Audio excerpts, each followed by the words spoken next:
Welcome to our extraordinary council meeting of the Hawke's Bay Regional Council. Can we please start with the karakia? Kia ora, Councillor Hawke.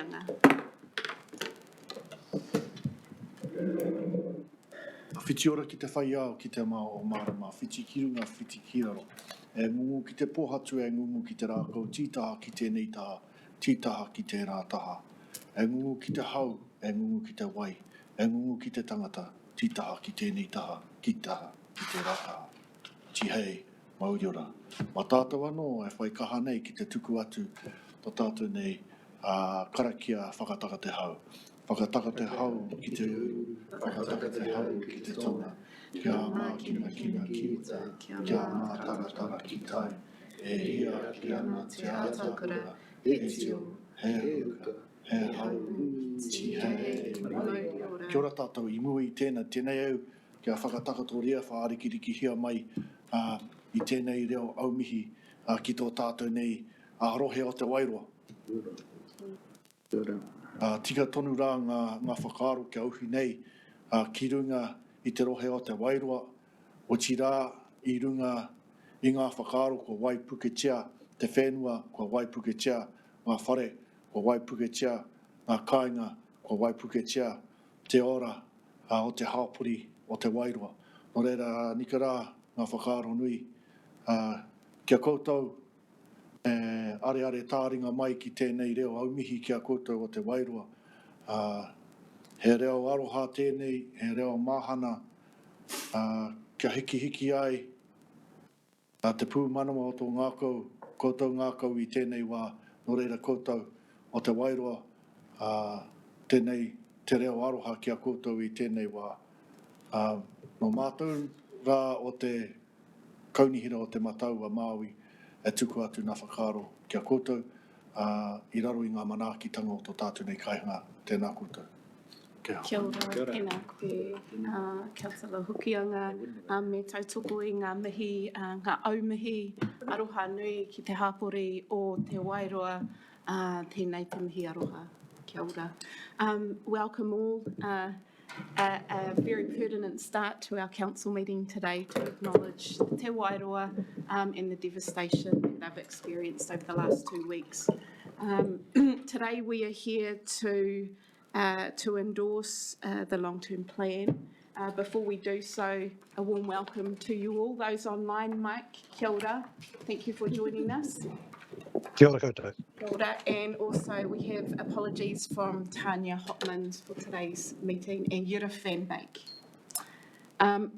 As we move forward, Nick, I'd just like you to possibly comment on some of the work our team's been involved in with the recovery, knowing that we've had amazing volunteerism across the rohe to help Wairoa in their recovery. Kia ora. Kia ora, Chair, and kia ora, Councillor Hawke, for your introduction and aroha to Wairoa. Couple of things I'd touch on, Chair. In a practical sense, we continue to offer staff support through Wairoa District Council and its recovery office. We've had around 15 to 20 staff variously involved in supporting the work to support recovery in Wairoa, and have had several of our staff supporting the Civil Defence Office either here or in Wairoa, including as their incident controller. So some of that work going on in a practical sense. As discussed with councillors offline and having your endorsement, we have worked out a way of making sure that none of those sticker properties will get charged rates for the coming year. So there will be a rates, in effect, a remission for those properties. We're also continuing to look at a way of supporting a number of those properties have got issues with their underfloor insulation, and whilst not probably doing it through our Sustainable Homes program, looking to find a way of supporting ongoing insulation underfloor for those properties. So that's a piece of work still in progress. Then in terms of kind of the more formal end of reviews and so on, as council's aware, we have our own review work underway, and there are two main components to that. One is a technical piece of work that Tonkin and Taylor are doing for us on causes of flooding, and the second one is a more operational review of the decisions that go on during the event. As councillors will be aware, government through Minister Mark Mitchell and Minister Simmons and I understand Minister Brown have put in place their own quick review process. I understand the terms of reference for that are still being finalised, but that they have contracted Mike Bush, who's familiar with the region, to do that work, and I've had an initial conversation with Mr Bush to offer our transparency and collaboration through that process, and we will support the work he does with our own technical review. So that's probably the bundle of work that's underway at the moment, Chair. Kia ora. Thank you, Nick. If we move through our agenda, we've got apologies here. I'm happy to move those. Tanya Hotman and Councillor Van Dyke, second Councillor Sears. All those who agree say aye. Aye. Those against, carried. Any conflict of interest declarations to be made for today's items? We only have two. There are none. Can I please have confirmation of the minutes from our extraordinary meeting on the 18th and the 20th, the deliberations? Are there any changes to be made? Councillor Williams? Yeah, thank you, Chair. Just it may be being somewhat of a pedantic, but the sweeper motion at the end doesn't include reference to the special dividend resolution. I don't know if it needs to, but there was a sort of a sweeper at the end, and just maybe to check that it actually captures everything that preceded it. And the resolution that's been recorded for biodiversity, much as I wish it were true, agrees to reinstate biodiversity and biosecurity to pre-cyclone levels, is not quite accurate. We did agree to increase through the special dividend funding by a total of $400,000 back towards the pre-cyclone levels, yes. But it's not in that complete way. So okay. Just, I think some adjustments, for example, to reinstate back towards cyclone levels through application of $400,000 from the special dividend or something like that is what you need to say there. Thank you. Madam Chair, can I ask which resolution? 6.1.1. So at the beginning? No, 6.1.1 at the end. At the end. And it's in both places, I think. So I can clarify that the resolution that was passed under the item for biodiversity, biosecurity was to reinstate, and then at the wrap-up one, the resolutions at the beginning carry on to include the ones at the end, so that we don't need to restate the one about the special dividend. However, I will look up that. Which did you say? 6.1.2 at the end. 6 point. Look, it's not a big point. We have included all the other ones. We didn't include that one in the wrap-up. Yeah. And we may have resolved that we would reinstate biodiversity, but that's not actually what we did. So that's all. Can we just have those clarified, please? Thank you. It's the same at 3.2. Thank you, Councillor Williams. Councillor Harding. Yeah, just a minor thing on the meeting minutes of the 18th, section 8, page 7, notes the nature report being the beneficiary of $500 million a year from cruise ships. I think it's about 1.5. Yeah, so. Leanne has picked that up and will decide to not put a figure in there at all. Right, thank you. Thank you. Councillor Roadley. It appears, and I could be wrong, but it appears that at 13.3.1 and 17.4 there doesn't seem to be a mover and a seconder. Carry on from the above. Maybe the three were taken together. 1, 2 and 3, is that what you mean? Because there's a different vote. Does that make it? Because it was the William from same Ruby. mover and seconder, so I can record it I just wonder because all there's I a did different vote. because the vote was taken separately. Right. So I'll add that to the one above as well. Thank you. Councillor Harding. Yeah, and just, also something that I've raised previously with Leanne on the minutes of the 26th of June, noted there were 2 minor items, including one from Councillor Foley, and I think that Leanne was just going to make a small change Can we to do it. that next when we do those minutes?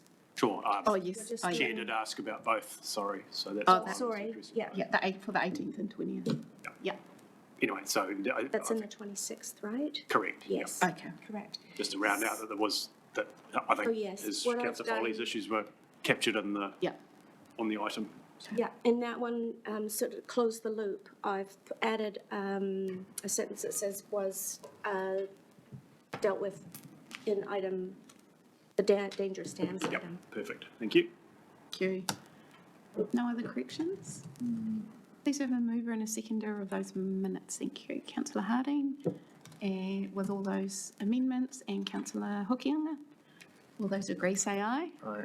Those against, carried. We'll quickly move to the 26th of June minutes, which we've identified that problem from Councillor Harding. Any other corrections to be made from those minutes? There are none. Councillor Sears, happy to move. Councillor Foley, are you happy to second? Yep. All those who agree, say aye. Those against, carried. Thank you. Kia ora tātou. We move on to item 4 and 5. Item 4, adoption of the Regional Council 3-year plan 24-27. Nick, would you like to lead out on this? Through you, Chair, councillors, you have been through a long and detailed long-term plan process, as you know, governed this time round by the special legislation that the council was operating under post the cyclone. You have been through community engagement and consultation, I think a robust 2 days of deliberations, and really the 2 items in front of you now, item 4 and item 5, are really to allow council to formally adopt its long-term plan. So since your deliberations officers have put together the information that's required to be in a long-term plan, which is long and complicated, but reflects the decisions that you made 2 weeks ago. So both of these items deal with that, and through you, Chair, I've got CFO, Mr. Comber, and Desiree as our strategy manager to, governance and strategy manager, to take you through the items in more detail. Great. Thanks, Tang. Thanks, Desiree and Chris. Atamari Council. Really, I'll take the paper as read. Just note that this has been, we've worked on this with you for probably 13 to 14 months, starting with strategic direction setting in June with Chris Meany, and then it involves a large number of staff right throughout the council to set budgets, to set service levels and level of service measures, and then to produce the material for the final plan. The paper does outline some of the challenges we faced in preparing the plan and some of the measures that you've taken to reduce the rating impact on our community. It also talks about the draft policies that we consulted on concurrently, and probably the section 15 notes that the cumulative impact of all the decisions made results in a 16% rates increase in year 1, 18.3 in year 2, and 8.5 in year 3, which is, especially in the first year, lower than what we went out to consult on. I will pass over to Chris to talk about the balanced budget aspect, but just quickly, that we're sitting at a 214-page document, which is slightly shorter than the previous one. So we have done our best to try and do it in the most efficient way possible, but still a large document, and there may be some grammatical spelling errors that we will pick up, but happy to take any changes that or any errors that you've identified in reading it. Thank you, Desiree. Chris? I think just in paragraphs 23 to 25, it talks about our balanced budget as one of the benchmarks that we have to show in the report. Obviously, this shows quite a high percentage in there. Balanced budget is the percentage of if expenditure is a set level, how much of a percentage of that expenditure is revenue. So if you've got $100 of expenditure and $150 of revenue, it's 150%. Your revenue must be at least 100% of your expenditure to have a balanced budget. Obviously, ours are 153, 171, 150 because of the flood resilience program subsidies that are coming, the grants that are coming in. However, when we remove those flood resilience program grants, our balanced budget is still at or over 100%. It's 100%, 105%, and 107% for the 3 years. Right. Thank you both. Questions or clarification, Councillor Seddon? Just a question, Madam Chair, just on that very last point, Chris. I was going to ask you, once you take out the extraordinaries, what it looks like. If you take out the special dividend, where do we land? If we take out the special dividend for that, yeah, that would remove 2.5. Unbalanced at that point? It would become under, yes, but just under.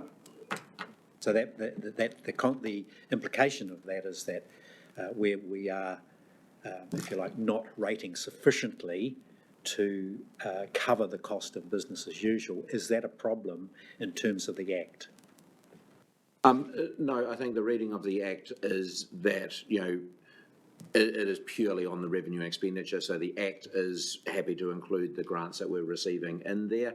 We have just removed them in this paragraph just to show that we still have a balanced budget excluding those large grants. I think if we were then starting to remove special dividends and other bits and pieces, there would be things that we would add back in or expenditure that would decrease on the other side that would actually start to offset that. So I don't think you can actually start saying, what if this and this and this, because there'd be a lot of other things that you would change because of that. Any further questions? Councillor Williams? Yeah, thank you, and congratulations to the staff for putting all of that together. I have read it reasonably closely front to back, kind of comparing the notified or the consulted versions of these various documents with where we've landed up, and I've just got a few minor things to point out, none of which are earth-shattering. One of the more significant ones in that range is just the rates and remissions policy at the back doesn't include the remissions for public transport. And I'm just wondering, there was an intention, I understand, to put some criteria around rates remissions for the change to our RFP based on dollars and percentage change impacts alongside the hardship. Are we doing that now? We're adopting that rates remissions policy now in the form that was essentially notified. What's the process for getting those additional ones that we've resolved to do into the long-term plan? So the transport remission is covered under the remission for special circumstances. So that's the remission policy that we are using to apply a remission to the transport areas for the new areas. What we have done is actually operationally given ourselves some criteria for those that have over $400 increase that they didn't have previously would get a 50% discount into there. So we're doing that as an operational part of our matrix of delivering those remissions. So, but we don't see it in the policy itself. Is that legit that we can? Do we not need to have it in the policy wording that we adopt, or subsequently refine and amend that policy wording at our next meeting or something? I mean, No, because it sits within a remission for special circumstances. right, so we'll just apply the resolution alongside the policy as it currently stands? Yes. We've got a few more, I'm afraid. Did you want to follow up on that one? Well, I just say that I have observed in a couple of places in our papers that it's noted, so it is actually embedded in some of the discussion. Great. Yeah. And just a couple of things on the changes or the consultation section, key consultation decisions, and it reflects a question I asked before. Under decision for a biosecurity, it says, in response to submissions, the regional, this is under, erosion control biosecurity. In response to submissions, the council resolved to increase biosecurity and biodiversity program funding by 400 over years 1 and 2. I think we need to add the words compared to the preferred option, because we haven't increased biodiversity. We say in the previous paragraph we've reduced erosion control funding, and then but it looks like we've actually increased biodiversity funding in absolute terms. We only did that relative to our proposed cut. And I think this is going to travel, this plan. You keep looking back at them. I do. So what page were you on? Page 23. 23. Would restore, councillor Williams? Restore a portion might be a. I think you just added the words compared to the preferred option. Yeah. Compared to the proposed option at the end of years 1 and 2 would probably do. Let me see.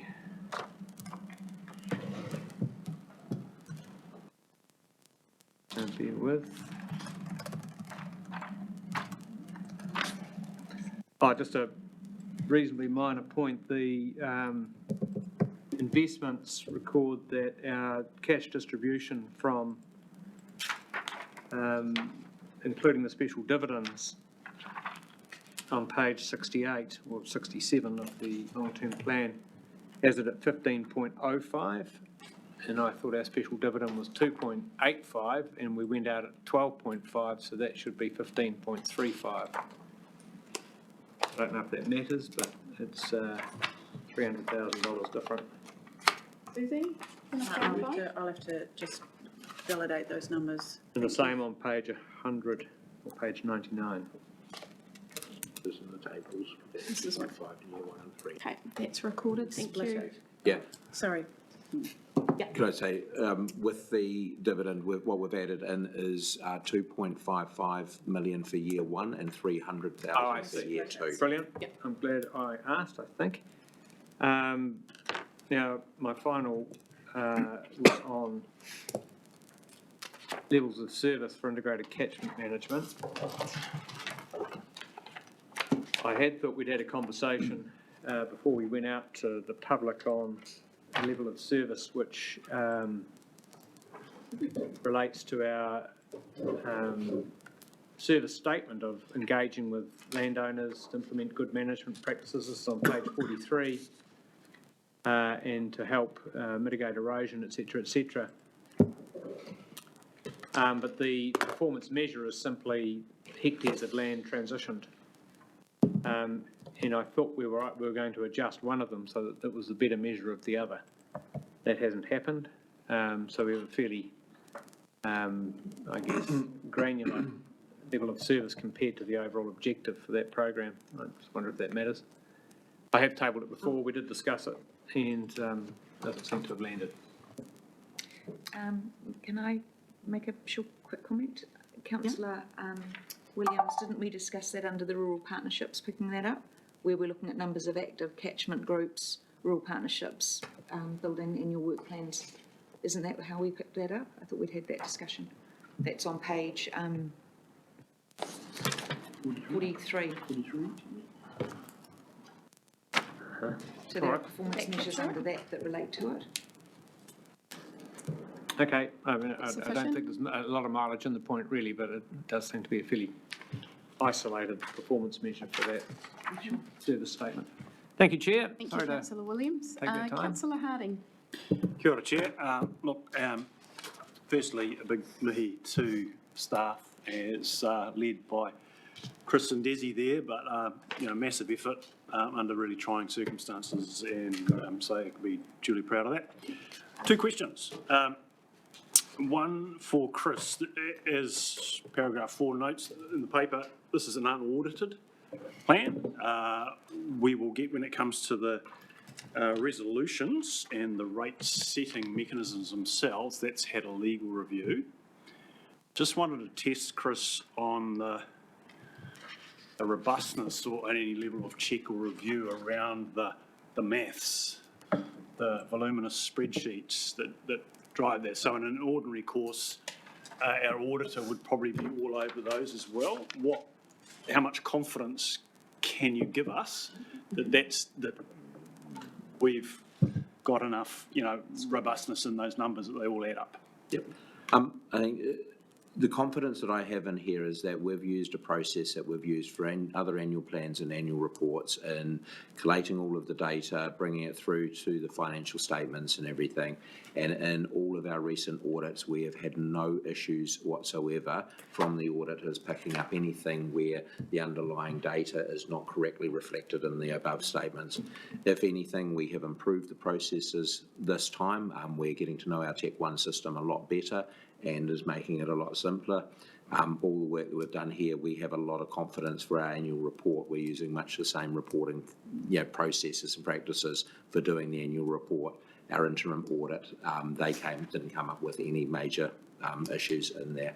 I have a huge amount of confidence that the numbers here, if they had have been audited, would be robust in terms of bringing what we've assumed and what assumptions we've made in terms of what we will do during the years and how much that will cost into what is presented in the financial statements. The reason that we are going with the unaudited opinion as per the legislation is that it's around the assumptions that recovery from a massive cyclone and the workload over the next 3 years will change from what we've actually assumed in the last 6 months, and that's where the confidence of an auditor being able to actually put their name against that's what will happen when actually the underlying work is certain to change from what we're planning. Fantastic, thank you. Great answer. Thanks, Chris. Yeah. So second question. So page 69 of the LTP is one of a couple of places where we note that we're actually exceeding our own, I'm not sure what it is, a limit in relation to the rates increases. So, and our own internal limit apparently being to increase the annual rate revenue requirement not more than 8% of our annual operating expenditure requirements. There's a lot of words there, and there's probably take a lot of unpicking to actually apply that test, but it stands out to me as something where we have a rule, our own rule, and we're breaking it. And I have raised this question before for the sake of understanding. Could you just go through, Chris, again, what that means? What's the standing of that? Does it matter? Is that just an artifact of the extraordinary times that we're in, or is it something we should be changing? This is the one of the benchmarks, or the main benchmark that I had a lot of a look at because of that exceeding in the first couple of years. The legislation does not prescribe an actual benchmark. It says you must have a benchmark, but it does not prescribe what that benchmark should be. Having a look at a number of other regional councils and councils, they all use different things, whether it be a percentage of operating expenditure, a percentage of revenue, a percentage compared to the previous year. Some actually use different percentages for each year of an LTP going forward. I could not justify, well, in the time of preparing this 3-year plan, I couldn't come up with, well, what is the best measure to use in here? So what I've done is said, let's actually look at that for our next annual plan or LTP to say, can we come up with a really robust measure that actually means a lot? It's no point in just changing. We could have changed that measure to 10% and been acceptable for the year, and that would have been. I thought, let's leave it how it is. we are only just over it, so it's not like it's a massive change or that. But what we will do for the next LTP is have a real serious look at these benchmarks and actually see if we can actually get some proper understanding behind them and setting some rates that actually are really meaningful and actually, so that we would not want to exceed those for the benefit of our ratepayers. Thank you, Chris. Councillor Curtin. I think Councillor McIntosh before me. Oh, Okay. sorry, Councillor McIntosh. Not necessarily relevant to the document, but do you have as far as the 16% for next year is concerned, so that makes us comparable with our colleagues, if you like, the other local authorities in the area, in fact, probably at the lower end of that scale. Do you have a feel, though, as to what we look like alongside other regional councils in the country? Nick, you might be able to help there. Can assist if that helps through you, Chair. When I last canvassed the chief executives, there is a fairly wide range. There are a couple below 10. The majority are in the mid-teens to the mid-20s. Councillor Curtin. Thanks, Madam Chair, and two questions which essentially follow on from my colleagues. I just want to go to page 23 in the rates remission policy and just ask the question in the light of the plight of Wairoa people. One, is the current remissions policy sufficient to essentially remit the entire rate demand for those houses in the current? Is it possible to remit the entire rate demand for those houses in the coming year? Or is there another mechanism that, sorry, the second part of that question is, if so, what is the impact on our bottom line as a consequence of remitting? I guess we're talking a couple of hundred houses in this situation. Yeah, I can answer that one. So what we are doing for Wairoa is effectively we have a $200,000 contingency budget in governance and partnerships, which is voted on as part of the annual plan or the long-term plan, and that's up to the chief executive's discretion in terms of how that is utilised during the year. What we are doing is utilising 40,000 of that to pay for those rates of the stickered properties in Wairoa. So it's not going through a remission. We're effectively paying their rates for them using that contingency budget. Other people, other properties that are affected in Wairoa by a natural calamity, the flooding there, and are suffering extreme financial hardship can apply for remissions themselves through the existing policy. So the anticipated number is what? It's about 40,000 for 123 properties, around about 30,000, about $40,000. And we're able to do that, to take it from the partnership budget and put it into remission. Yes. Yeah, there is a contingency budget we have every year of 200,000 for these types of circumstances. Surprised it's so discretionary, but I'll take your word for it. And the second question is following on from Councillor Harding's questions around the exceedance on rate increase. You said we have a marginal exceedance, but we're certainly at the top of that scale. Do you know the rationale for determining our own, this council's policy on that regard?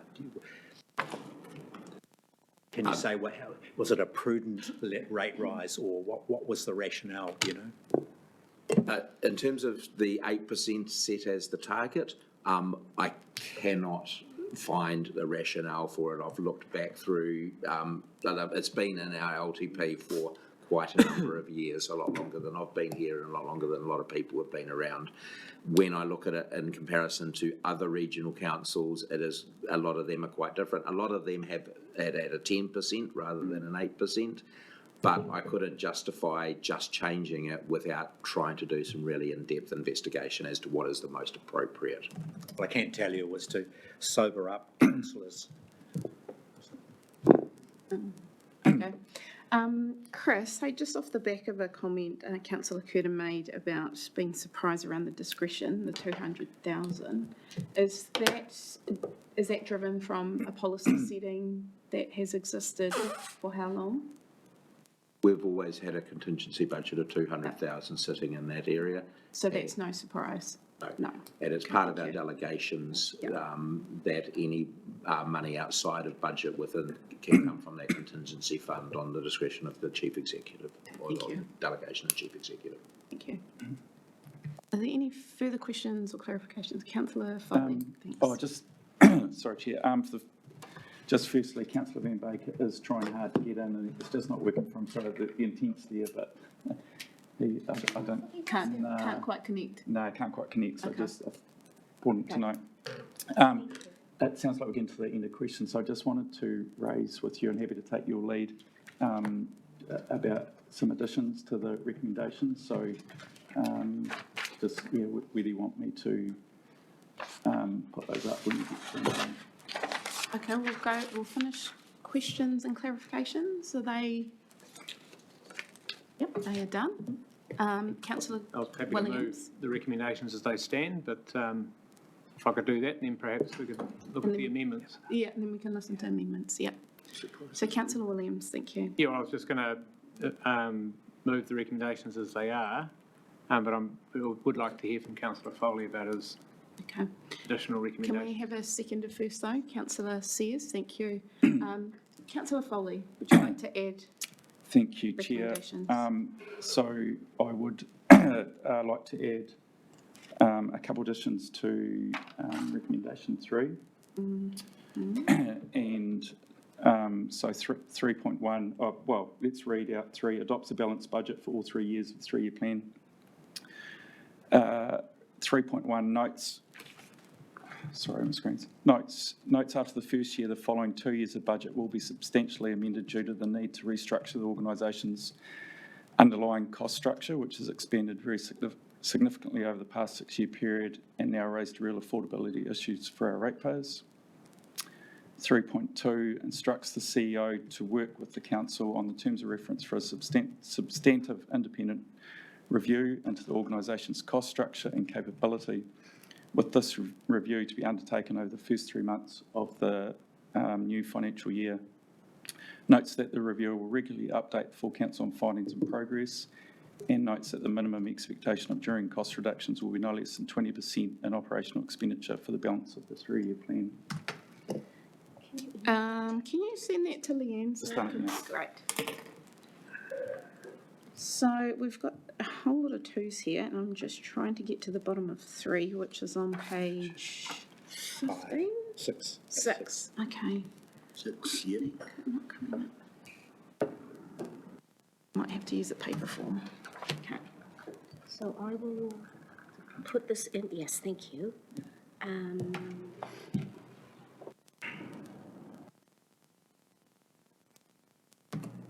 So those are just amendments to 3, correct? Additions. Yeah, additions. Amendment by adding, yeah. So is Councillor Foley moving those as an amendment to the motion? Yes. So I'm happy to move those. Yeah. Yes, yeah. What are they? Do you want me to put them up? Yes, just going to put them on the screen. Put them on the screen, yes, yeah.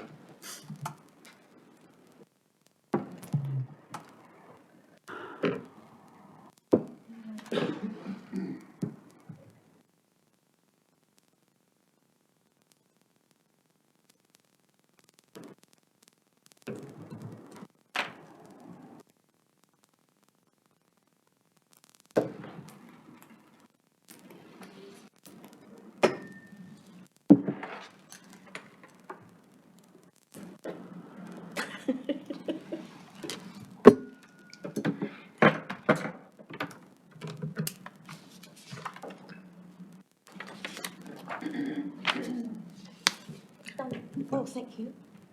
I'll take the highlighting off so that it's easier to... So, is everyone happy reading that, or do you want me to read them out again?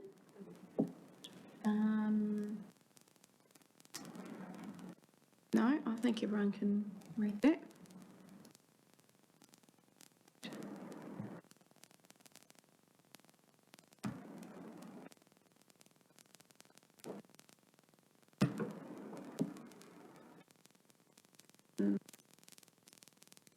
It's quite subjective, but they are your amendments. Madam Chair, is there a seconder in the motion? That's the I'll first question. wait till everyone's read it and then we'll see if there is a seconder.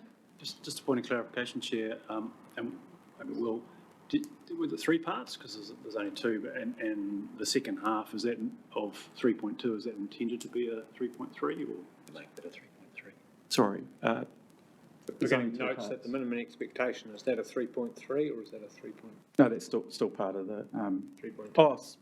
either or, whichever it reads better. The reason might be, councillor Foley, there could be support for the first part but not the second part. Okay. Are you happy to put a 3.3? 3.3 for that. So where do you want me to start that? Notes. Notes, yeah. Can do a 3.4 for me. So that would really be 3.4. 2.1, because it does relate to that. And then the second one is 3 point notes that the minimum expectation. Yeah. 3.2.2. Yeah. Oops, sorry.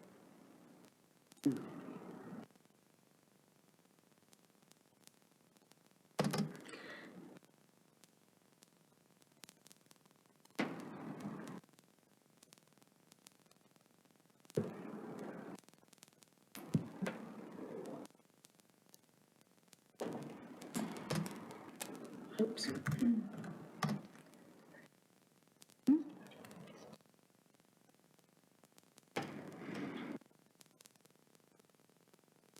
Okay. Are we clear on what those amendments are? So there, I'm just They wondering are? if there's a second. Okay. Do we have a seconder? I'll second, Madam Chair.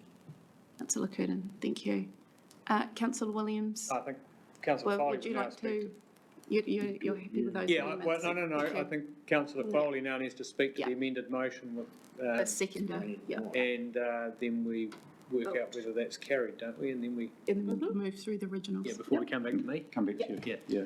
Councillor Foley. Okay, hey, thank you, Chair. And look, I thought, based on, discussions we've had around the issues with, trying to do our best around the budget and where we got to at this time and going forward, the intention around what we need to review, I just thought it was important that we, I guess, are clear with our ratepayers what that intent is.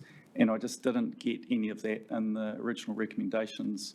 And as you know, I was uncomfortable kind of the levels that we were looking at right from the start of this process, and the feedback I got during the LTP consultation, only backed that up. And so that's why I'm putting these amendments forward today. Thank you. Councillor Curtin. Yeah, well, thanks, Madam Chair, and echoing Councillor Foley's positions, throughout our processes, I felt that we had an underlying understanding that we would take urgent action to consider our bottom line.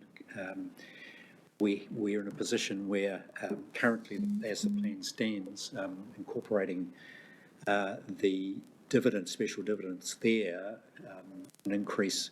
an actual increase in operating expenditure by at least 20%.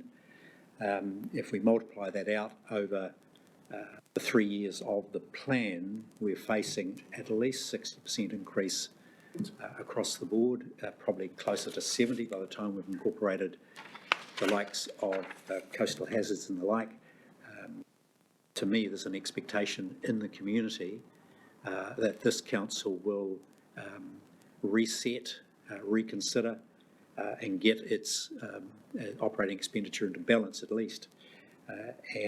So that's my concern, that we signal to the public that that's our intent. We face a number of headwinds in a number of areas. One of them will be when the rates demands go out, and I think it's important that we signal our intent to better manage, or at least bring back into affordability what our operating environment is. So therefore happy to support the inclusion of that, if you like, rider to adopting the plan. Okay, thank you. Councillor, any other speakers? Councillor says, and just note, I'll just keep a limit of 2 minutes per speaker. Sure, thank you. Through you, Chair. No, I won't be able to support the amendments. Many of them actually are already in play through corporate and strategic, where terms of reference are coming back on some of our reviews. So I think that's the appropriate place to discuss those more. The 20% minimum expectation would require far more conversation to actually understand the implications and actually the possibility or where we would or how we would do that. I couldn't, on the basis of 5 minutes, look at committing to that at this meeting. Whether or not terms of reference reviews, substantive independent review, I'd need to understand more on how that would work through the Chief Executive and through staff. So this late in the day, I don't feel I have enough understanding of the implications of this to support it at this stage. Thank you, Madam Chair. Thank you. Any further speakers? Councillor, I'll go around the table. Councillor Rowley, thank you. Thank you, Chair. I'm actually comfortable with including and signalling to the public that we do intend to do a rigorous deep dive into the organisation and looking for efficiencies. However, the fact that that would be independent to me is contradictory to creating an expectation of what that outcome would be, and therefore I would not be able to support the final recommendation, 3.2.2. I think if it was an independent review, then the amount of efficiencies we could achieve would be forthcoming. Thank you. Councillor Harding. Kia ora, Chair. Look, I support the sentiment behind Councillor Foley, Councillor Curtin's proposed amendment. The wording I find less than ideal, so there's, it could benefit of more time, more wordsmithing, be a bit more workable for staff. However, I don't think we need necessarily to get hung up on that. To the extent, if this were to pass, to the extent that there were problems with individual parts of it, we could always address that through further resolution. So I'm attracted to the sentiment of it, and I'm keen to listen to the debate of others as to whether there's any, as the pros and cons of going with this, albeit imperfect, but yet useful signal to staff. Thank you. Thank you. Councillor Williams. Yeah, look, it's great to see, I guess, solutions being put on the table.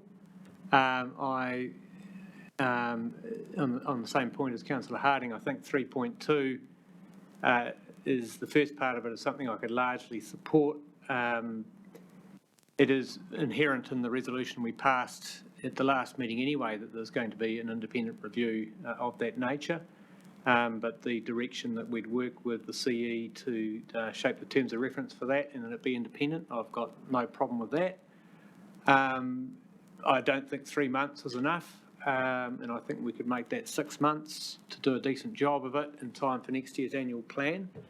But I couldn't support 3.1 and 3.2.2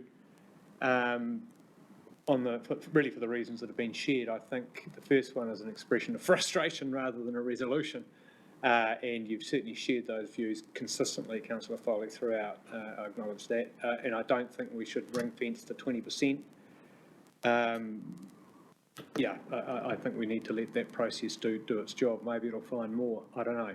I'd be happy with 3.2, but would suggest 6 months.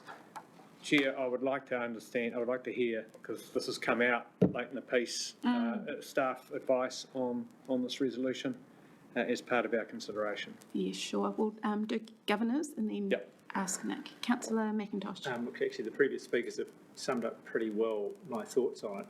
A lot of what's written there actually is similar to what I think I said in early deliberations, but this is very, very late to stick this in. The only other thing I would say, as far as the 20% is concerned, maybe it should be 30% or maybe it should be 5%. We don't actually know that number. So, it feels a bit arbitrary, and I'd be uncomfortable about landing on that number without advice of the implications of it from staff. Councillor Lim. Yeah, just a question, Will, is that your 3.1, are you hinting at our budgets aren't as they are written down in the LTP? Not at all, just saying that we've had significant increases, which over a time period in 6 years specifically, but it goes back further than that. And that our ratepayers are saying like they just can't keep seeing how they can afford, whether it's 16% this year or 18% next year and so on. It's been 20% in the past that they just can't afford it. So I'm saying we need to address that. Okay, Mike Paku. Kia ora. Thank you, Madam Chair. Look, I agree with the sentiments that have been expressed at the table today. I'm supportive of the longer review. I think along with Councillor Williams, I think it needs to be 6 months at least, but I think it needs to go a bit wider than looking for savings from within regional council. I believe it actually has to go to extend to the methodology that we are currently using at a national level. Is this methodology of councils collecting rates to fund the activities sustainable? And that's a big question here for all councils that's facing not only councils but the country as a whole. We just can't keep coming back to the ratepayer and, if you like, as Councillor Foley said, continuing to ask for these substantial increases in rates. It's not sustainable. And I think that's the bigger question going forward for this council along with others. I'll leave it there. Thank you, Madam Chair. Kia ora, Mike. Thank you, Councillor Foley. I guess we welcome the initiative and the sentiment. I could agree to 3.1, but in a longer period, but I'm also very mindful of how we plan this. So I think what you're asking for is urgency for this to happen. But the way that we have been working as a council so far is that we plan this together and we plan it in a way that does realistically work with staff. We know that we've got a timeline before next annual plan that's already embedded in resolution. But I guess the sentiment here is some urgency around that. So that I definitely support. I'll hand over to you, Nick, around what you see as implications within these amendments. Thank you, Chair. And look, I think I understand the sentiment that councillors have expressed around affordability. It's fairly challenging getting these resolutions put on the table today without a chance to have thought about them before. A couple of things that strike me straight away. Council has already resolved through its LTP deliberations that I'll do some work around efficiency and effectiveness. That has to go hand in hand with council making decisions around the things it wants to do. And ultimately, I, as the employer of the people in the organisation, need to carry out any capacity and capability reviews. I'm happy to do that, keeping council appropriately in the loop of that process, but ultimately comes down to me to do. Council has a critical job to do around deciding what it is it wants to do, and I'd suggest that setting a target of reduction in cost structure doesn't necessarily help give your ratepayers the signal that you've actually got some really big stuff coming, and you talked about it in your consultation document. We've just been through Coastal Hazards Workshop. If council decides to fund coastal hazards, if council has some big decisions to come over future flood mitigation and environmental management, none of those things are going to come with an easy price tag. Yes, there's the ability to work out how we deliver them, But ultimately, if communities are wanting those things to happen, then at the moment, as Mr. Paku said, the only mechanism we've got is rates. So I would be cautious of the way that those resolutions are currently worded. Thank you. Right of reply, Councillor Foley. Well, first of all, Chair, thank you very much for the opportunity, and thank you to my colleagues for the consideration. I could see you're all thinking very deeply and hard about it. With regards to the lack of time to consider, I didn't really think it was anything new to what we've already discussed, you know, along this journey of this LTP, when we realise we do have to go down this road. With regards to the timeframe, I guess I'll just say that as any review goes on around an organisation, it just leaves an air of uncertainty about what it might come out with, and so that's why I thought maybe the shorter timeframe better than longer, just due to that uncertainty it creates. With regards to 20%, we had some really good examples put on our table during submissions from the Bayview residents. You know, last 10 years, well over 1,000, well over 1,200%, I think it was, over 10 years. So I didn't really think a 20% decrease was that much to ask. And in terms of what's coming at us, totally agree. There's some big things coming at us, and I didn't think we probably did a good enough job of explaining that in this current LTP, and certainly not doing a 10-year plan. We got away with that, but it still doesn't change the fact of right now out there, ratepayers have a certain level of affordability, and that's it regardless of what's in front of us. So once again, thank you, Chair, and thank you, everyone. Thank you, Councillor Foley. What we'll do is take each amendment as a vote. Is everyone happy to do that? Councillor Foley, Councillor Foley? Would you have? You want to break it down? Do you want to break it down, or you want to take it as one? Well, look, it sounded like there was some support for some, so yeah, if that gets some across the line, happy to break it down. Test that, okay. Those who agree with 3.1, please raise your hands. 1, 2, 3, 4. Okay, hold on, sorry. 5. Yeah, can you keep your hand up? Sorry, so Leanne can. 1, 2, 3, 4, 5, 6. And those against, please raise your hand and keep it lifted. 1, 2, 3, 4. Sorry, I'm changing my vote. Sorry. Yeah, sorry. It's the Okay. substantial. I'd forgotten. I thought that had come out. Yeah, I'm against. Sorry. If is against. 1, 2, 3, 4, 5. So we have 5 versus 5. Yep. Right. Okay. Okay, Want so the that against has, again, Leanne? so Yes, Leanne, please. But again, okay, those who are for 3.1, can you raise your hand, please? 1, 2, 3, 4, There's still 3. 5. This is 3.1? 3.1? Sorry, 3.1? Come on. And Foley. 1, 2, 3, 4, 5. Yes. Okay, yeah. Those against? 1, 2, 3, 4, 5.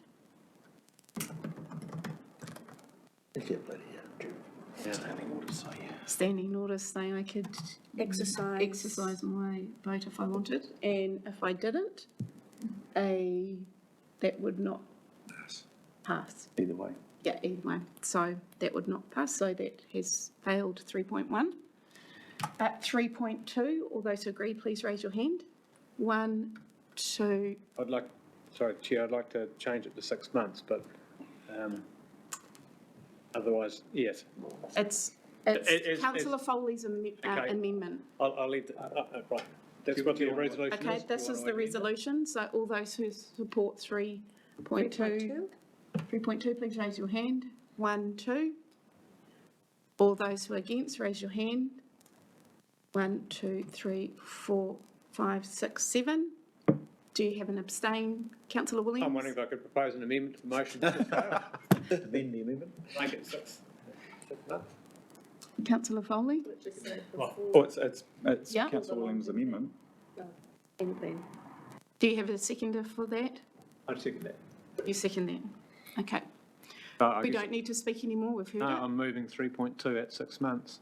Yes, so that's So- the change? Excuse me, Yes. was that including 2.1 and 3.2.2 No, together? I'll just move 3.2 in isolation and with the 6 months, With if I 6 can. months change. Okay, In other words, not 3.2.1 and not 3.2.2, all right? okay. So I'm moving that. Do I have a seconder? Yeah, you heard councillor McIntosh, second that. Okay. All those who agree to support that with the change to 6 months? 1, 2, 3, 4, 5, 6, 7, 8. Those against? Hang on, 1, 2. Councillor Leanne Sears and needs her hands councillor up again, Lambert. I'm I need afraid. your hands up, please, for 4. For Voting 4? for it. For it? Okay.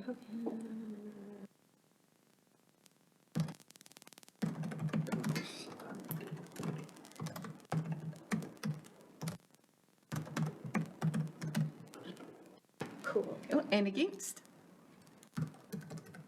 I hope our name's going to be as large as those ones. So that is carried. Fantastic. Okay, that is carried. 3.2.1 notes that the review will regularly update the full council on findings and progress. All those who agree, raise your hand. I mean, that's given, I think. And yeah, it's on. Keep your hand raised if you're for. So it's relative to the one before, not Yes, to other correct. reviews. Exactly.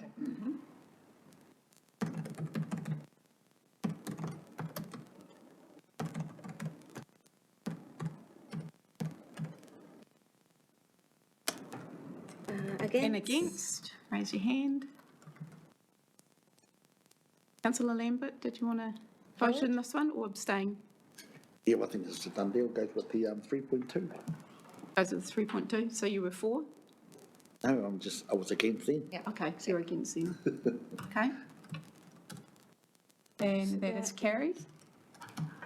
3.2.2 notes that the minimum expectation of enduring cost reductions will be no less than 20% reduction in operation expenditure for the balance of the 3-year plan. 4? Those for, can you raise your hand? 1, 2. Okay. Councillor Curtin and Councillor Foley. 4. And those against, raise your hand. The remainder, and that is lost.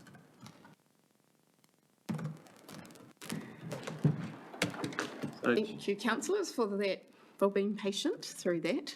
The Chair, could I put the motions now as amended? Yes, In the manner so that- that is fantastic. So we have recommendations 1, 2, the 3 that were carried, 4 and 5. Is that correct, councillor Williams? Yes. Yes. Point of order, Madam Chair, can we take them in part? We can vote in part, yeah. We can vote in part. Well, we've covered 3, not going over 3. Yes. All Sorry, right, we have to well, put it as I'll part of move a one. substantive motion. I'll move, sorry. Okay, councillor Williams, what would you like to move? I was going to move 1 to 5 and 3.2 and 3.2.1 as just amended. Yep, that's fine. Can we have a seconder?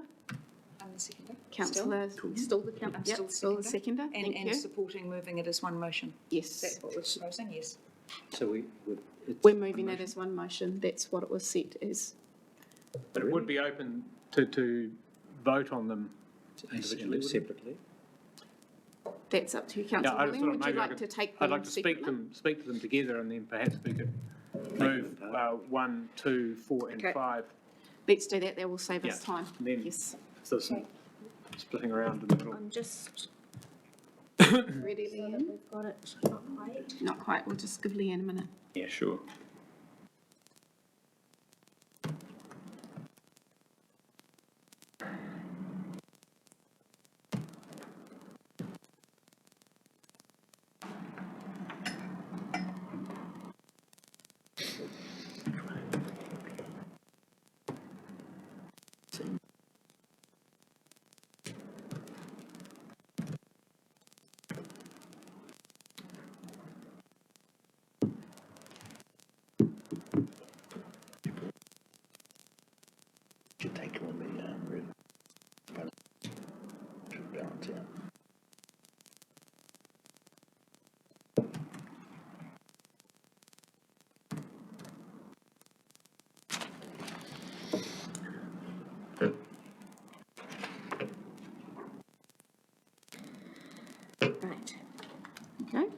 So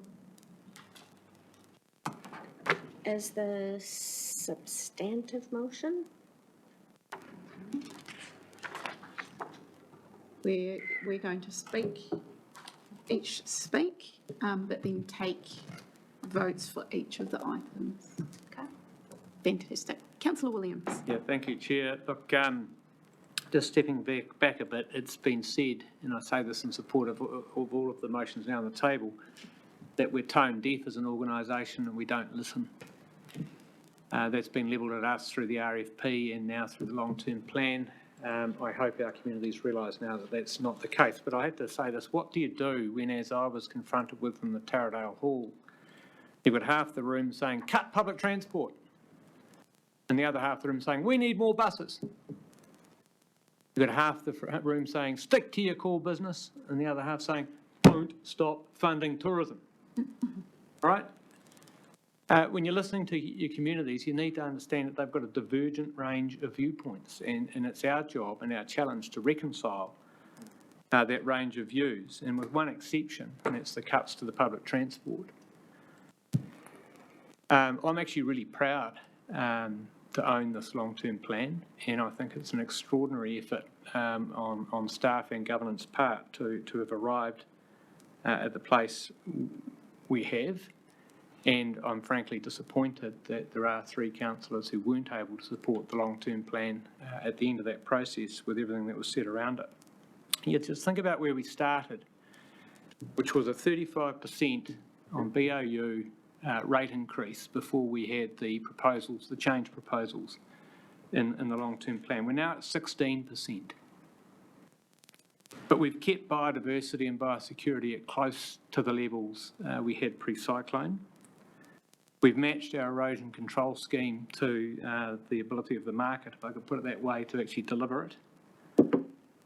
We've allowed tourism to live for another day to enable a fairer transition to independence. And we're delivering the biggest asset program for flood resilience that this organisation has ever done, all within a 16% rate increase. Now, sure, we've leaned on HBRIC for the one-offs to address the more extreme consequences of our RFP rating changes. But again, I think that shows that we've listened. We had quite a few submitters saying it's the rainy day, we should sell assets. Now, we haven't gone that far, but I think we have landed in a sweet spot, and we've retained substantially the integrity of our investment strategy to deliver longer-term resilience in our balance sheet and returns for the future, which will mean ultimately less reliance on rates. One of the other things I've heard people say is that we should follow this government's approach to cutting its cloth. That's the government in Wellington, shedding staff and delivering tax cuts. Well, just remember, those tax cuts were delivered through $12 billion of borrowing. The 30,000 people that lost their jobs only saved $1.5 billion. The rest was borrowed. We're not borrowing here. In fact, we're reversing out borrowing that was put in place previously for rate smoothing. And our staff reductions, and there are some inherent to this plan, aren't coming at the expense of core services. And nor have we pulled the rug out from the local economy by an immediate halt to tourism. Compare that to how Wellington looks today. So I have to ask, what's not to support? If you look at page 137 of the long-term plan and you look at the staff expenditure headline, it's actually $3 to $4 million less than we went out to consultation on. And look, those councillors, I have to say this as well, that have raised the most concern on behalf of their constituents, you don't make this up, you are reflecting what you've been asked to bring to this table for your constituents, have equally out of concern for your constituents in the past 15 months,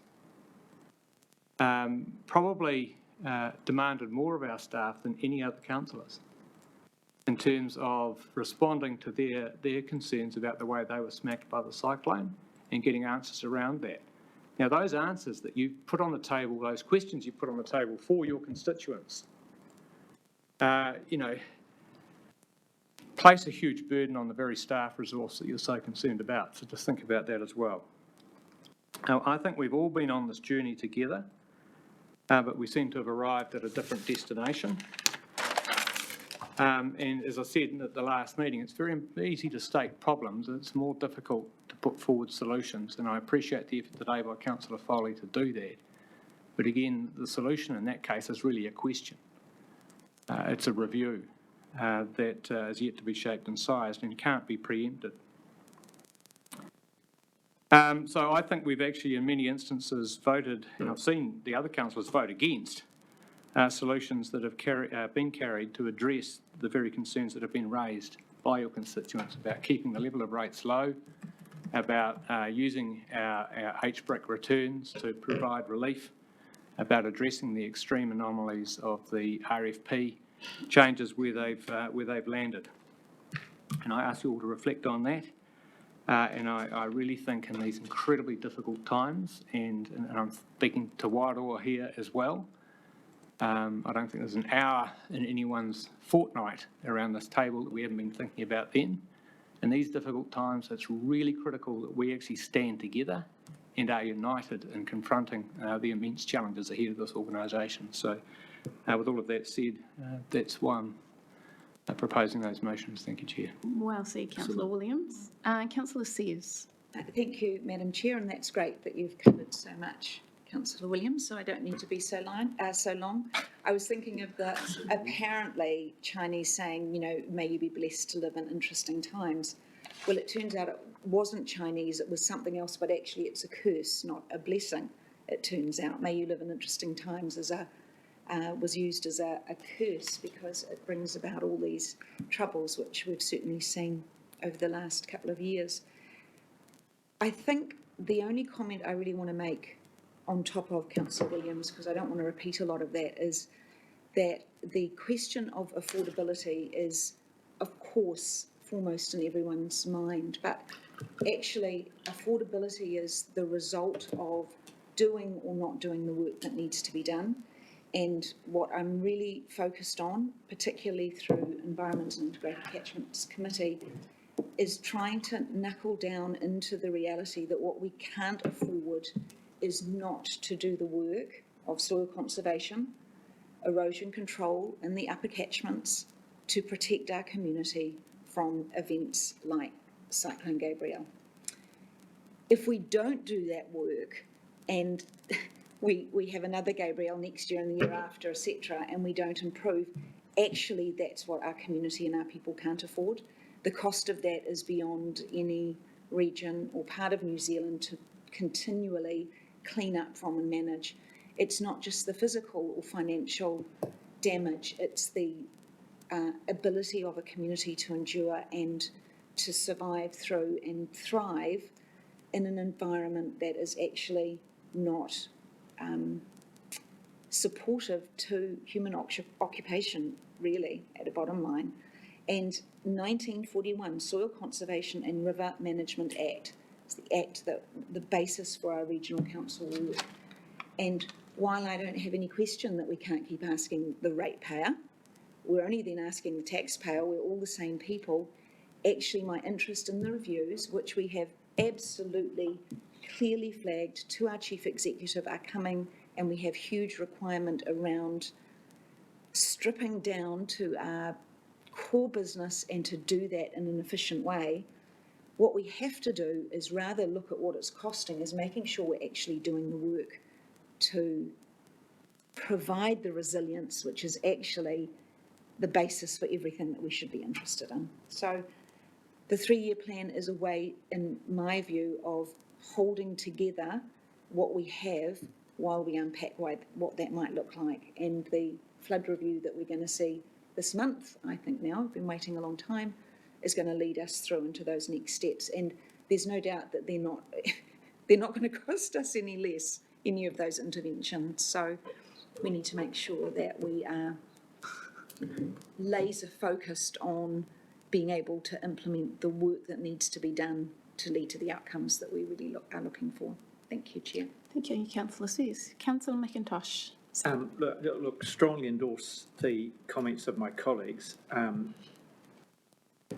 I think it's, again, we've copped a hell of a lot of flack over the last 12 months or so and a lot recently, and that's a natural reaction to a disastrous catastrophic situations, plural, that we've been faced with, and therefore the effect of that on the people affected. But I do just want to look at what's actually happened over the last 15 months since Gabrielle, and in particular, the sorts of things that our staff have done and achieved over that time. And sort of, you could, bizarre to call them highlights, but I'll stick them in that category because they're substantive things that have been done on our behalf. One is negotiating a 200 million plus package with the government, 70 million of which has been directly targeted at Wairoa, and boy, that's been a really good thing, especially given what's happened recently. There's been 6 kilometres of holes fixed up in our stock banks. Had that not been done quick smart, then small rain events could have had another catastrophic effect on people, but they did that quick smart. There's 30 kilometres of compromised stock banks that have been fixed over that time. There's Lord knows how many thousands of tonnes of silt that have been removed from orchards and other places over that time. There's a massive and traumatic reclassification exercise of houses that have gone on under that time. So all of these things that have been achieved, they're nothing to do with business as usual. Business as usual has carried on over and above what you would normally expect. So it's been a massive effort on behalf of everyone. And I think the rate increase that we've arrived at, I actually feel comfortable that we have been able to arrive at a situation that, compared to our peers, stacks up pretty well. I do endorse having a look at our operation because of the increase in staffing and that sort of thing that has gone on over the last 6 years, but I do want to reflect very strongly on the sort of stuff that hasn't really come through, and as a mitigation to a lot of the negative coverage we have had, which is to say actually a hell of a lot has been achieved in the last 15 months. Thank you, Councillor McIntosh. Are there any further speakers? Councillor Harding. Kia ora, Chair. Look, I don't think I've heard anything in the last 10 minutes that I disagree with. What I would like to say is that the situation we find ourselves in, and a great job of wrestling a 35% increase down to a 16% increase, is one way or another a consequence of our changing climate. And what we're learning as being in one of the regions in the forefront of that, in Hawke's Bay, is that comes with tremendous impacts that take an enormous recovery effort, and it's a financial effort, it's a social effort, it's a cultural and a spiritual effort. And we're starting to see not only and really understand not only the effects of a one-off impact, but the problems that cumulative impacts will cause. And so what we must do is take lessons from this, because this is the new normal. Right?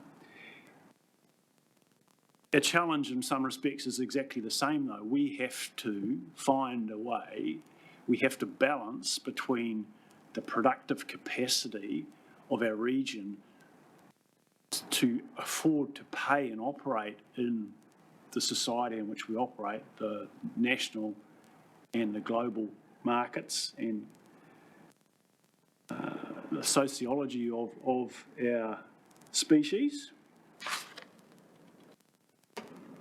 But we can't ignore the fact that the cause of our problems is undermining the undermining of our environment. And so we find ourselves in an invidious position of being massively focused now already on adaptation, essentially, to climate change, when that does not address the underlying problem. So our challenge as Hawke's Bay is to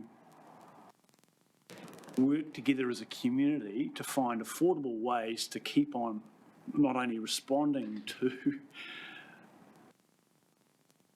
this climate crisis, but also doing our bit to reduce our impacts that are leading to it.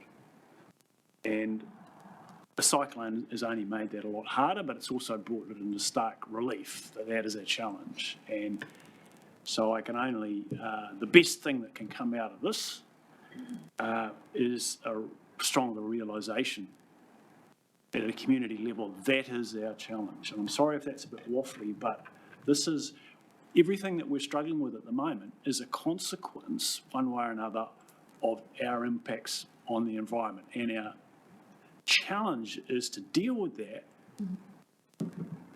but we have to be able to afford it. And that's just a really, really difficult position to be in. And I think we've struck a good balance in this LTP. And more than that, this LTP has been about listening and about responding and trying to reflect that balance of views whilst staying true to our core of working in the environment. Thank you. Kia ora, Councillor Harding. Councillor Foley. Thank you, Chair. Look, I'll just start off with saying I share Councillor Williams' pain about the diversity of thought and opinion out there in our community.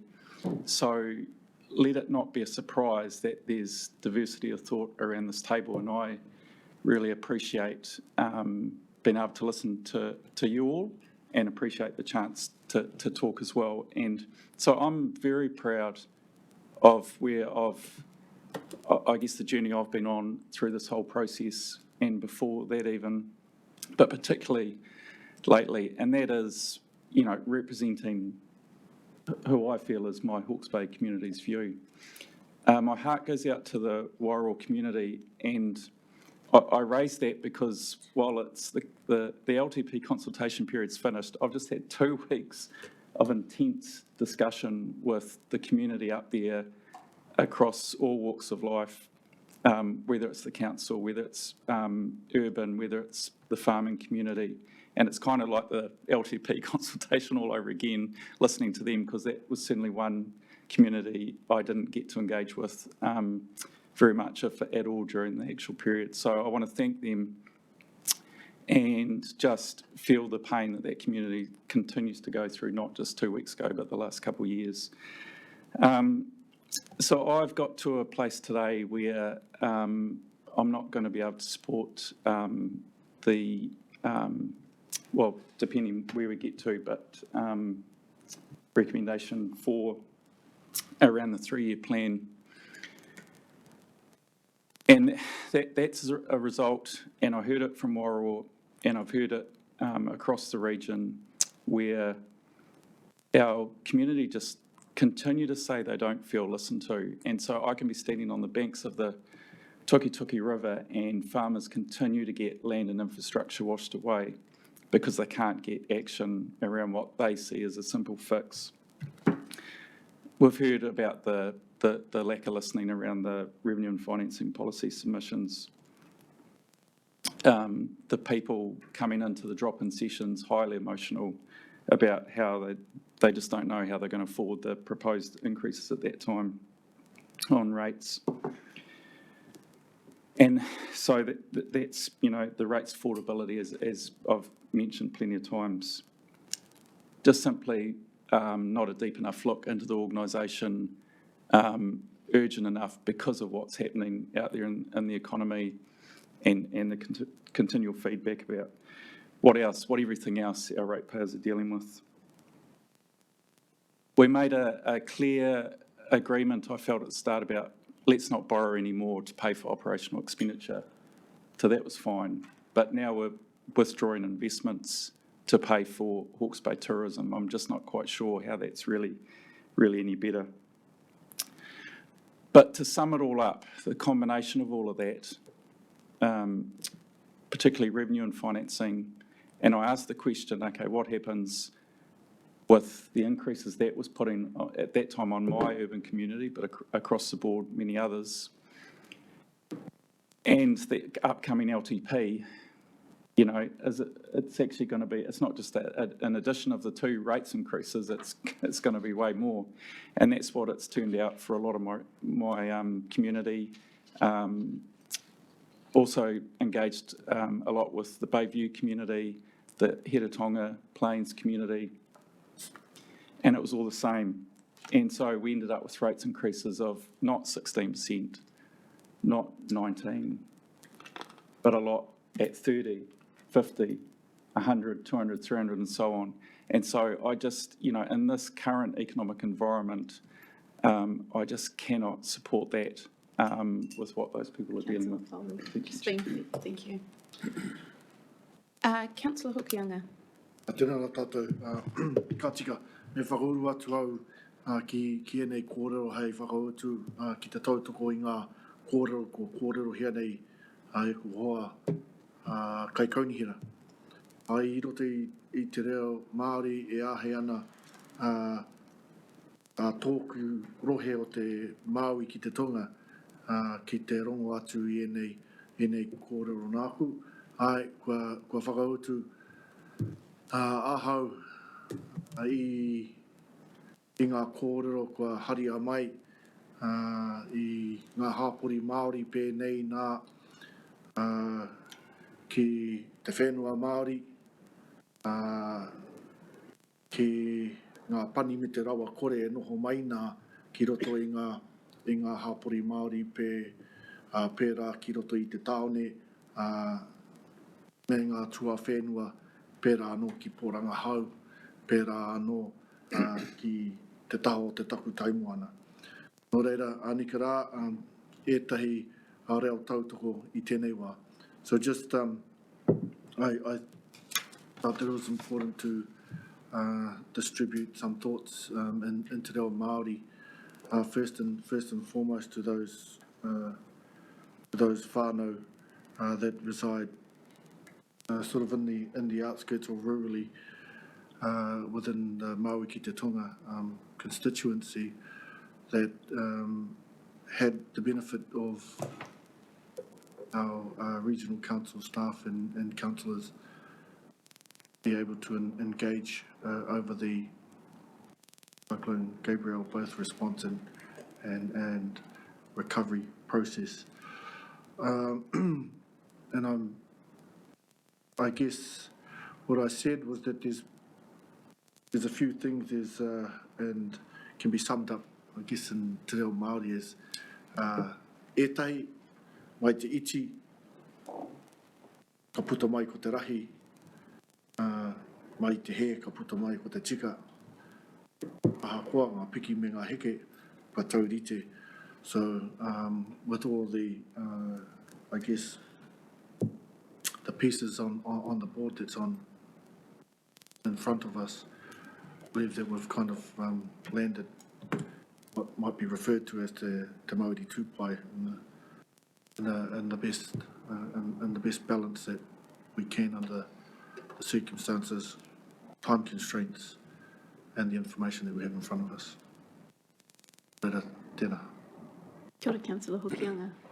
Yep. Are there any further speakers? Councillor Lambert. Yeah, kia ora tātou. Once again, like the other council members, would like to thank the staff for all the mahi you've done. It really has been a challenging year and a challenging round of workshops to come to where we're at. And you've done fantastically well to keep picking at the budget to save more money, put more money in. But as recent weather events have just shown us, yeah, time doesn't stand still. And while we're in our consultation document, we promised a lot of things that we would do as a course of events. And I'd just like to pose a whakatauki for all of us here. And it's one that every Māori child in Wairoa knows. Every boy and every girl hears this whakatauki, and it's about one of our Wairoa champions, I guess, from a couple of 100 years ago. His name was Te Otani. Te Otani is who the whole of Kahungunu modelled their fighting styles off, because he was a pretty powerful warrior in his day. And the whakatauki goes like this. kau e hoki mā te waiwai tūtuki, apara noa mā te upoko pakaru. And that means if you're on a mission, don't be turned back by stumbling feet, but only when your head is broken. And this is a really challenging whakatauki, and all our kids know this, all our matua know it, and they judge themselves by it, and they judge their children by it, and they judge everyone else's actions by it. So, and recent events will tell us that if we say we're going to go out and do things with the bar and we're going to go out and do things with the environment, then we need to do it to the best of our ability. Because at the end of the day, what we're talking about is whānau welfare, whether it's housing, whether it's, last year was also people's lives. Yeah, so that's really what's at stake here. And for our whānau, it's doing the best we can and putting our best foot forward and not giving up. And I think that's exactly what our whānau ask of us. So yeah, just once more, kau e hoki mā te waiwai tūtuki, apara noa mā te upoko pakaru. Hey, it's go hard or go home. That's how they've shortened it these days, but it means the same thing. So, yeah, kia kaha tātou, ki te mahi tū mai nei. So, yeah, let's look forward to a better year. Builder, Councillor Lambert. Yes, still there. Councillor Curtin. Thank you, Madam Chair. Thank you, and thank you, colleagues, for your contributions and your ears listening to the discussion.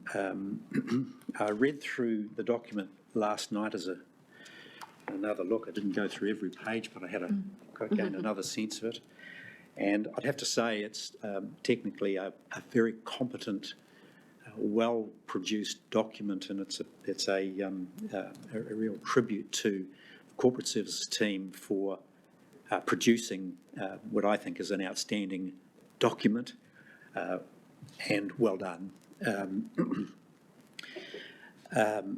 One of the things that worries me about, though, is the actual content, where we've actually landed, the landing point as a result of this 3-year document. And I reflected on what this document does.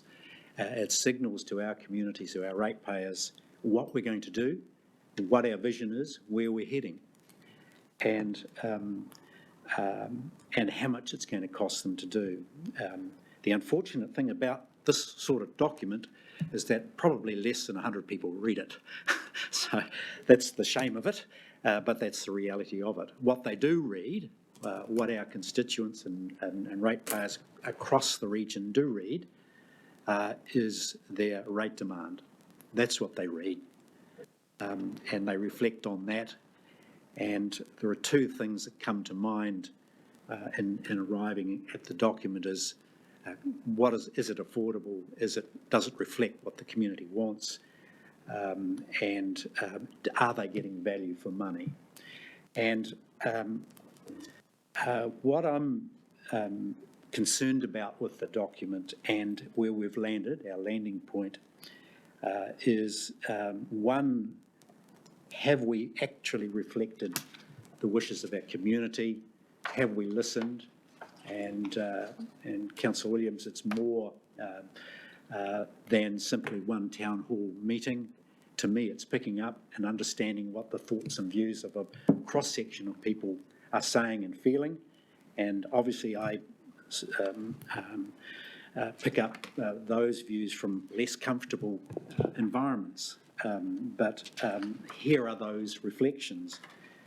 In my time, I don't think, and I think we are facing a tipping point in, if you like, the mandate of the Regional Council and its, if you like, its social licence to operate. And I think there are a number of communities where we've lost that, Wairau being one, most immediate, but the same sentiments may be expressed from people living in Eskdale, from Pakawhai, from Central Hawke's Bay, Prongaho, etc.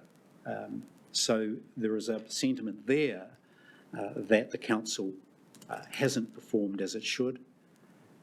There are issues around our operating platform that need urgent attention, and I reflect on the comments of a leading submitter to our plan, John Bostock, where asked what would he do in this situation was get in, make changes, reset the business, respond to the challenge in front of us, and you'll see, quite publicly that his firm, his business, and many others in the region have done so. Would you wrap up, Councillor Curtin? So We're all on the same timeline. We're 4 minutes now.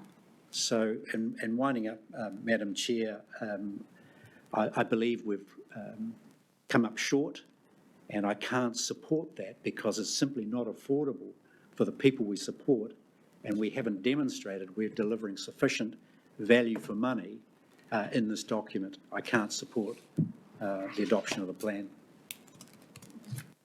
Any further speakers? Councillor Rodley, kia ora. Thank you, Madam Chair. One thing that we have learned over the last 2 years is that the community never thanks us for the things we don't do or for a shoddy job that may be done. And I believe that this long-term plan goes a long way to meeting the balance between doing more, doing the things that are important to the environment and to our communities, but in a way that, in the short term anyway, are affordable. I think we've got some huge challenges ahead around affordability and the requirements of what our communities and the environment need, around safety, around the future. I think there are some huge conversations still to come, and it does have a feeling or a sense that with these reviews about to land over the next, certainly from now and through to the next annual plan setting, there are going to be some very, very difficult decisions that the community are going to need to face in a very robust and forward-thinking and, dare I say it, mature way. None of that's going to be easy, but I am very happy to endorse this plan as being a reflection of what our community has asked us to do. I do endorse the fact that we have listened really carefully. Some of the decisions we've made have been somewhat unpalatable as individuals, but we are not here at this table as individuals. We are here representing the community at large. So putting our personal thoughts aside is a really important part of sitting at this table. And I think we've landed in a great place with this plan. So thank you, everybody. Thank you, staff. Fantastic patience and resilience you have shown as we have battled our way through the detail of the plan, and you've brought us to this place, and I thank you for that. Kia ora, thank you, Councillor Rodley. Just to round off before I hand over to Councillor Williams for right of reply. Oh, sorry, Mike. Kia ora. Kia ora, Madam Chair. I really appreciate all of the kōrero that's gone on at the table. The council and councillors have been asked to, you've been forced to make lemonade out of lemons. At the end of the day, it was never ever going to be a middle road where we landed where everybody was going to be happy. Given the situation and the challenges that face council and councillors. To me, it's not so much where we've landed that's of importance, it's where do we go? Because these conversations and these challenges are not going to diminish going forward. If anything, they are going to become more complex, more demanding, and more divisive. And the role of councillors going forward is become increasingly more difficult in trying to get consensus around setting rates, long-term plans, etc., etc., etc. So I spoke about earlier about the need to actually, and I think it was Councillor Curtin who spoke about John Bostock. If the plan's not working, then you need to reset it. And I think that's what's missing here. We need a reset, not just at a local level, but also at a national level. And I think that's the add-on to this conversation. It's not so much where we land when we pass the rates long-term plan, but the comment we make back out to the wider community. What is our vision to actually change the format, the methodology, the journey that we all currently are all forced to take at this point in time? And I'm not really hearing that. Not really. There's bits and pieces of it, but we all kind of caught up that we're trying to make everybody happy. We're not going to make anybody happy, to be honest, because such are the challenges. I don't envy the position that councillors have found themselves in, but that's what you all signed up for at the end of the day, I'm afraid. So kia kaha, kia maia, kia manawa nui. Kia ora, thank you, Mike. Thank you all for your honest and open kōrero today. Also your commitment throughout the last 15 or so months through our strategic plan, through our workshopping. Thank you, staff, for the incredible work that you've done and what you've produced here. I reflect on our time last term. Councillor Foley, Curtin and Martin Williams will recall that, where we set our 21 long-term plan. We'd only been off the back of COVID and we thought that was big enough. And we went out with a unanimous 19.5 year one rate rise. And that wasn't even in a real recovery time. So I'm absolutely proud of where we've landed here. It's not just a number, it's the fact that we've worked together to pull every lever we can from what we've heard from our people.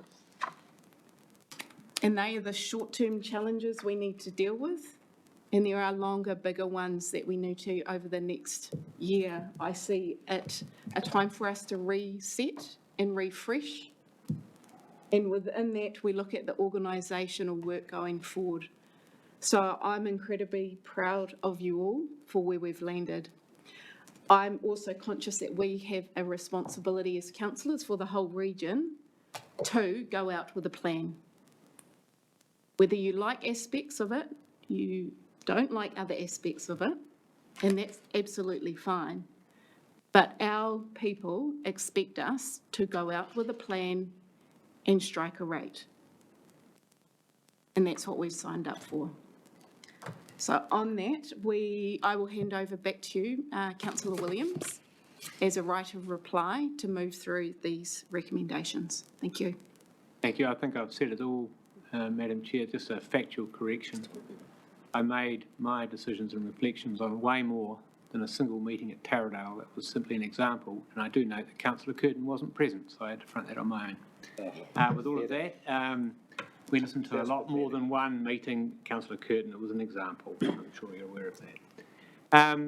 Anyway, so yes, I perhaps would put those motions 1, 2, 4 and 5, and we could split up 3 or something like that. Well, three's already done. We're not going to go over that. All right. So if we can go 1 and 2, are you happy with that? Yeah, sure. Yep. Whatever's easiest for everyone. Yep. 1 and 2. All those who agree, please raise your hand. Yep. Yep. That's unanimous. Thank you. 3 we have done. We're happy with that. 4 and 5. Would we like to take together? Yes? Yes, sure. Okay, 4 and 5. All those who agree with 4 and 5, please raise your hand. Keep your hand raised for Leanne, please. Everyone except for Councillor Foley and Councillor Curtin. Thank you. And those against? Councillor Foley and Councillor Curtin. That has passed. Thank you, everyone. We move on to item 5, setting of the rate for Madam year 1. Chair, Yes. can I raise a point of order, and it's to do with Councillor Williams' comment about the attendance or non-attendance of another member at a meeting. I find that out of order. Okay. Noted. I didn't hear any grounds for that, but anyway. Would you like grounds, councillor? You're I raising it. guess it was a reply to a note, okay, and you've noted your response, so we're going to leave it at that. Moving on to item 5, more I could have setting said. of the rate. Who would like to lead out with that? Through you, Chair, I'll hand over to CFO. Okay. Now that we have approved the budget for the 24-25 financial year, we can come to setting our rates. This resolution needs to go past so that we can then send out our rate invoices to ratepayers and start collecting the rates. The detail is in the paper there. The one significant or one item that I'll mention is we've had this paper go through a legal review. In past years, we've had some issues with some of the wording and everything in there, so we've made sure we've had a legal review there. The only significant change that came back was in relation to Resolution 5, that our legal review suggested that it is probably not best to try and set the penalties to be applied in July 2025 at the current point in time, and it's potentially, when you look at the wording of the Act and everything, it can be done, but the reason it is pretty much setting something 360 days in advance, and anything could happen during that time. So what I would suggest is that we just scrap Resolution 5 that is in the paper there. It hasn't been done before. It was something we were trying to get ahead of, being able to process penalties in the next financial year. But that is the only comment that I'd add to that one, that we do not need, that we withdraw the resolution or recommendation for number 5. Okay, thank you, Chris. Any questions? Councillor Harding. Actually, my question now can turn into an observation, because I was going to ask about the duplication between 3 and 5, because I actually read that it would be double jeopardy, that it would be 10% on 10%, so I'm relieved that that's not the intention, and deleting 5 gets rid of that potential problem. Thank you. There are no further questions or areas of clarification. Can I please have a mover to those recommendations? Councillor Harding, can I please have a seconder? Councillor Roadley, would you like to speak, Councillor Harding? Most have been said. Councillor Roadley? There are no further speakers. There are none. All those who agree say aye. Aye. Aye. Those against? Carried. Thank you. Unanimously carried to setting the rate for 24-25. Kia ora tātou. We've come to an end. Mā whiro, mā pango, ka tite mahi. I guess that's one way of looking at our discussion today with red and black. The mahi is done, and we can move forward into the next year. So I might hand over to Councillor Hokianga to close in the fashion that you opened. Kia ora. Ka pai, kia ora tātou, me kuhi ai tātou, i o tātou whakaaro ki roto i tō tātou ne karakia whakamutunga. So we gather our thoughts as we chime in unison to close with our karakia kia tau. Kia tau. Kia tau. Kia tau tātou rārikia I ukarati. Me te aroha o te atua. Me te whiwhinga taitana ki te wari o tātou. Ake, ake, ake. Amen. Kia ora. Thank you, everyone.